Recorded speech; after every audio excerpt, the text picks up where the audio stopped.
I'm Drew, I'm Matthew.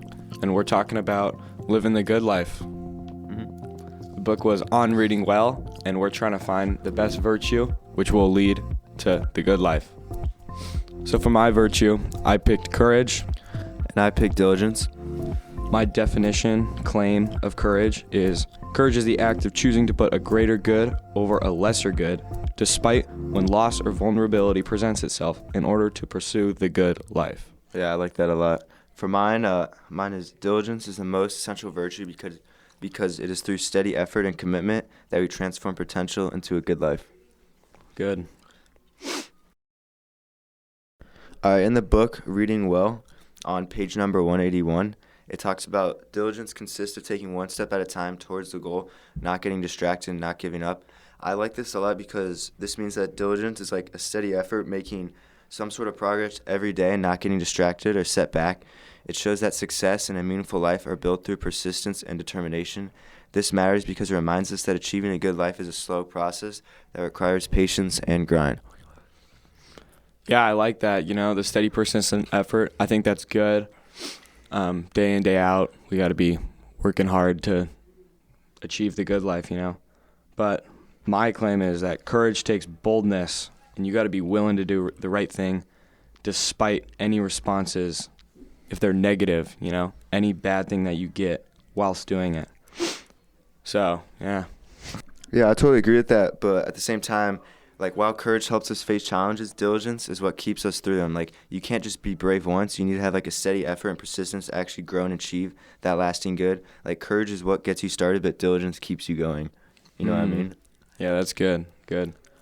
When I think about courage, I'm thinking about those brave actions almost. But there's a difference between courageousness and bravery. So the difference between those is, all right, courage strives for good and may put aside fears or dangers in order to keep the good. Bravery is similar in the sense of putting aside the fear, but it doesn't preserve good. So, for example, a bank robber can be brave, yet their actions aren't courageous. Mm-hmm. Yeah, I like that a lot. So what you're saying is bravery is the willingness to face some sort of danger or pain without fear, but courage, however, involves facing fear or difficulty for a morally good or a good reason. So a bank robber might be brave because he's willing to face the danger, the prison, but he isn't courageous because his actions aren't good or virtuous, because he's risking his life for greed or for something good for him, but not something just. Yeah, almost. When I talk about the good, I mean either morally or in God's eyes good. Because if we want to live the good life, we should be striving for good, because that is the good life, virtuous good. So though the actions put them in harm's way, it's about your intentions and the end result of what you want to get out of it. So a courageous action would maybe look like jumping in the street to save a kid in a stroller because you are putting your own life at risk. So it is courageous and brave, but the courageous part ties in because you're doing it to save their life. Yeah, I like how you brought in the good life, because that brings in our next section. It says talks about how does our virtue connect to the good life. For me, it says in today's world we can be distracted by many things that speed us up, but it reminds us that a good life takes actual effort and discipline if we really want to get to where you want to be in life. While other virtues like wisdom, courage, or kindness are important, they rely on diligence to be consistently practiced. A good life is not simply given, it is earned. Diligence allows us to pursue our goals with purpose and contribute meaningful to others. Without diligence, even the best talents or goals remain unfulfilled. All right, to rebuttal of that, I really like what you said. Diligence is a huge part of living a virtuous, good life, But courage plays a crucial role in our relationships. It allows us to be vulnerable and honest, fostering trust and intimacy. This openness leads to deeper, more meaningful connections, which are essential for long-term happiness, which is the good life. And I got that off positivepsychology.com. And I really like that because it's telling us how we can get to the good life through relationships, and we are going to be put in a vulnerable position when we are courageous and perform courageous actions, because they're a little nerve-wracking, but we're doing it for the greater good. which is ultimately what we should be striving for and what we should be doing things for. What do you think the greater good looks like? Well, what I mean by the greater good is the good life, you know? We want to do things that are good. So the greater good is like the ultimate standard that God sets for us. We're trying to do things for that. And it's also just a common saying. Mm-hmm. Yeah, I like that a lot. But I feel like, yeah, I agree with you saying, like, courage. Like, you need that courage to get you, like, out of those, like, uncomfortable things. But I feel like diligence, though, overall, like, you can't do without diligence because, like, no matter what, you always need, like drive. Like, and that's what's going to keep you going, even if you don't want to do things. Like, you could be courageous once, but, like, if you can't be courageous every time, then you're not consistent, then you don't have diligence. Yeah, well, I fully agree with that. I think diligence is necessary to live a good life, but courageous actions in having courage is greater than diligence, than a steady, persistent effort. And I think that because our courageous actions is more outwardly focused, while diligence is primarily focused inwardly on yourself and what you're doing. But you also want to spread the good life and what that looks like to others through our courageous actions. Mm-hmm. But I'm not at all knocking diligence. I think that is amazing to have, and it's a good foundation. Yeah. But I think courage is ultimately better to achieve the good life. Mm-hmm. Yeah, I like that a lot. Here's what John Bloom says on laziness ruins happiness and what makes diligence a virtue. When Scripture commands us to be all the more diligent in 2 Peter 1:10, God is calling us to work hard toward the right ends, growing in godliness in the right ways, what God commands for the right reasons, love. The more this kind of diligence becomes characteristic of us, the more we become like Jesus. We increasingly delight in what gives him delight and increasingly love, and he loves, which is true virtue. Like, this means, like, it shows that true diligence is not about effort, but about directing that effort toward godliness and love. It challenges us to see the good life today not as comfort or success, but as becoming more Christ, who delight in love and define the real virtue. In this way, it stretches our understanding of the good life beyond self-centered goals to a life shaped by God's purpose. So, like, the process is great, especially in diligence, but, like, that's not what we're striving for. We're striving for what's going to happen after, like, what we're doing for God. Like courage? I mean, like, kind of, but, like, diligence is, like, the foundation, I guess, and then courage is, like, what comes after. But, like, diligence is really, like, what, like, gets us to the good life because, like, it just keeps us going. I think diligence is a good start to the good life, but I do think that courage takes the crown on this one. What do you mean, how does it take the crown? I mean, it takes the crown by saying diligence is a great foundation that we all need to start on, but courage, it makes us live the best life, like ultimately the good life, because it's not just inwardly focused, and it focuses on everyone because they can see our courageous actions, and then that can inspire them to become diligent, which then leads to courage, and it's kind of just a cycle. I think diligence is the first part, then it goes to courage, and then that courage is shown to everyone, and then they can also start living the good life through those two virtues. I mean, I guess, but like what I was saying before, courage like helps us face challenges, but diligence keeps us through them. Like, you can't be brave once. You need steady effort and persistence to actually grow and achieve the lasting good. Courage is what gets you started. Diligence keeps you going. Like, for example, you know how, like, in, like, school or sports in general, like, you have certain goals you want to accomplish. Like, diligence, like, means committing to those small goals that leads to, like, that long-term success in the end. Just like in the good life. Like, if you want to strengthen your relationship with God, those small goals you start now, like reading your Bible, praying, going to church, will help you build your relationship in the end, and will just help you be more successful, in life. Yeah, I like that. But, again, that's just inwardly focused. And I'm saying that's good, but also through your courageous actions, you can bring others to the good life while also having diligence. So I think it takes both. But then courage ultimately trumps diligence because others can see it. But I would say diligence, you can also bring others too. Like, by like your example, like, of being consistent, will want to make others do what you want to do when they see those changes in your life. See that happen, like, oh, how is he like this? How is he always so happy? How is he have like such a good relationship? Because of you making those small goals will bring others around you, will like make an effect, so they can want to be more like you. Do you know what I mean? Yeah, that's totally solid. On Reading Well, on page 88, it says, courage is not measured by the risk it entails, but by the good it preserves.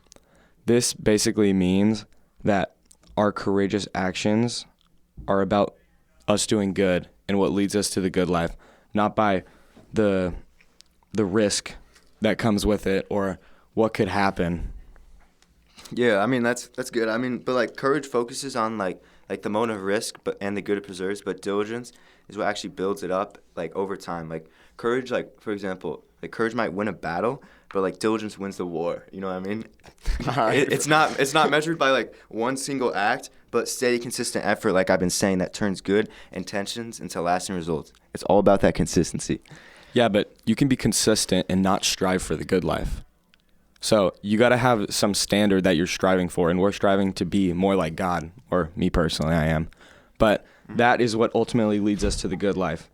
Yeah, I agree with that. But like diligence, like of course, it's your decision at the end of the day what you want to do with that diligence, right? You can be like diligent at something bad in life, right? Like for example, you could be want to striving. Oh, I want to do like you could pursue like a bad job just for the money. You know what I mean? Like and you just hate your job, but like you're getting money. That's like the wrong version of diligence. But like if you really want to like use diligence to like what it's actually used for, like you could be consistent of like strengthening your relationship with God. Like I feel like that's like the most important thing in life. Like other than anything else, yeah, that's important. Like also like the excess and deficiency for diligence. The excess first is like workaholism. Like when someone becomes like focusing on working on like anything, but they burn out, right? Like it's just too much. But also the deficiency is like too little diligence is like laziness. When someone like just doesn't care, like avoids effort, just like it's just like gives up or doesn't like do what they want to do. But like the actual virtuous meaning of diligence, like the true and balanced thing is just working hard and like as hard as you can while knowing like when to rest and maintain balance. Like I feel like important thing is balance in life, right? I feel like you can't just focus on one thing. You need to have like some sort of balance that like keeps you off and on, because if you just go too much or too little, you'll just burn out or you'll just get tired of it. You know what I'm talking about? Yeah, that's a good point. So you're talking about where to draw the line. Exactly. And I'm actually curious because it's hard to draw the line to know exactly where diligence sits in that. Mm-hmm. So if you had to think of an action, where would you draw the line? Here, how about this? Say basketball. Mm-hmm. Where would you draw the line between working too much at basketball and then sitting on the couch doing nothing? Yeah, I know what you mean. Yeah, I feel like it's a great point. I feel like I struggle with that a lot, like knowing like, especially because like playing in high school and like I want to play in college maybe, but like just like working out in general, I feel like you have to find like a balance, right? Like just like, cause like I was like, oh, am I working? I feel like some days I'd be like, oh, am I getting enough work in so like I'm getting better? Or am I overworking and I'm just tired every day and I'm not getting that rest I need? So it's actually hard. Like I don't know. Like I think I've found the balance now, but like I wish I knew the balance before, because then like I would actually know what to do. Because like if you work too hard, you're gonna get injured, or if you work too little, you won't get better. But having that balance in the middle just helps you get better every day, and I think that's how you get success. Yeah, I like that. Really like that. So for my virtue, courage, the deficiency of that is coward, and then the excess is recklessness. So coward is basically avoiding all risk or dangers, and you're doing nothing. So you're so far from being courageous. It's almost like sloth. You're not doing anything. You're just sitting at home with no good intended. So it's pretty bad, honestly. And the excess, like I said earlier, is being reckless. So this is similar to bravery, because you're doing things despite the danger, but you're not necessarily like taking the danger even into account. You're kind of pushing it too far to the side, where the middle, you have a balance of the danger and you're still doing it for the greater good. But if we have too much or too little concern of the danger, then that's reckless. So it's basically like taking foolish risk without reason behind what you're actually doing. So like, how would you like apply courage rather than bravery? Because I know those two get mixed up a lot. Can you explain that more? Yeah, totally. So courage is doing an action despite the risk for a noble purpose, a greater good, something good. Bravery, on the other hand, is doing something despite the dangers, but it's not for good. So like the bank robbery situation. Yeah. Remember? Yeah. So a bank robber is brave because they're setting aside the risk of imprisonment, but that's not good what they're doing. Stealing is not good. Courage, on the other hand, is good. You're doing something for the greater good. So like what role does courage have, like assisting other virtues? Because you think courage is like the foundation of all virtues. Like how does it connect to all the other ones, like diligence, like mine? All right, so courage is the backbone of all the virtues, and it gives strength to act on all the other virtues. So basically what I mean by this is through courage, it lets us perform all the other virtues like diligence, wisdom, temperance, whatever it may be, because being courageous takes fear and then it puts it aside to pursue the greater good and the good life. Yeah, I like that a lot. Like, what are the elements necessary for a risk taken to constitute the virtue of courage? Well, I really think that it's about the good, and every courageous action must have some good that is trying to preserve and keep. So that is basically what a courageous action requires from us. The ability to preserve the good. All right, I think that was a great conversation, like talking about our virtues. All right, so yeah, like I was saying, just to wrap it up, like diligence, I think, is the most central virtue because through steady effort and commitment, we transform our potential into a good life. Yeah, I mean, like what was said, but I still think courage is the best to lead us to the good life. And courage is the act of choosing to put a greater good over a lesser good, despite when loss or vulnerability presents itself in order to pursue the good life. Yeah, I like that too. I think they're both good. Thank you for listening. Yeah, thank you for listening. Voices of Virtue with Matthew and Drew. All right.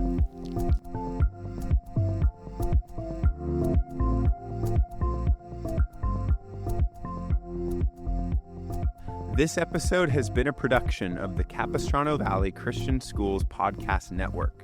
CVCS is a Christian TK through 12 school in San Juan Capistrano, California.